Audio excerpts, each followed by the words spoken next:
Hello and welcome to MITS Academy. In this video, I will be showing you how to configure access point in MikroTik. My name is Andrew and I am MikroTik and Ubiquitous Certified MITS Technical and Support Executive. Here are my contact details. Feel free to contact me in case of any questions or concerns. Back to our own topic, access point configuration in MikroTik. First of all, what is an access point? An access point acts as a central transmitter and receiver of wireless radio signals. Mainstream wireless access points support Wi-Fi and are used in homes, public internet hotspots, and business networks to accommodate wireless mobile devices. Access point can be incorporated into the wired router or standalone router. Why do we need access point? There are several reasons why we need access point. We might need access point based on our network requirements, whether it's a huge network or is a medium network.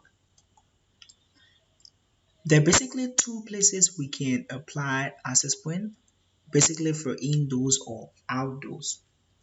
So now let's see how we configure access point in MikroTik. So we have this router here. Log onto the router. At the moment on this router, I have one bridge, and inside this bridge I have two ports that are running, Ether2 and my WAN port. And currently my IP addresses, I have a dynamic IP address, so I will add an IP address for our access point. So 100.1/24, and this is going on the bridge. Apply and OK. Next thing I need to do is to add a DNS server. Click on DNS. We already have alternative DNS. I can say allow this and add 8.8.8. Apply and OK. Go and create a firewall rule and NAT rule. And here we go back to general. If the change is source NAT, our action is masquerade. Apply OK. And lastly, we need to create our DHCP server, DHCP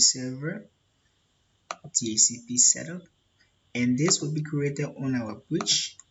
Next, here next, and good. We're good to go. Next thing we need to do is to go to our wireless tab and create our security profile. So we already have one, so we can create our security profile by clicking this plus and call this profile practice. Then we can check these and now provide a key for our access point. So for our practice, we'll say our access point password will be 1 2 3 4 5 6 7 8. 1 2 3 4 5 6 7 8. Once we are done with that, we apply and we OK. Next is for us to go to our Wi-Fi tab here and decide which interface we want to use based on your router. So here we'll be using the VLAN one. First, we need to click on this interface and activate it. Yes, now the interface is running. Now we can double click this interface. On the wireless tab, we change the mode here to AP bridge. Then we can change the band to whatever band of your choice, and you can change the channel width, and also you can change the frequency. But the most important thing is the SSID. So here you can change the name of the SSID. So for this, I will say our SSID is Andrew. Now, the next thing, be careful of your security profile. Our security profile we created was practice, so we'll make sure we take practice now, and then we'll apply and OK. Now this is how we configure access point in MikroTik. Thank you for watching.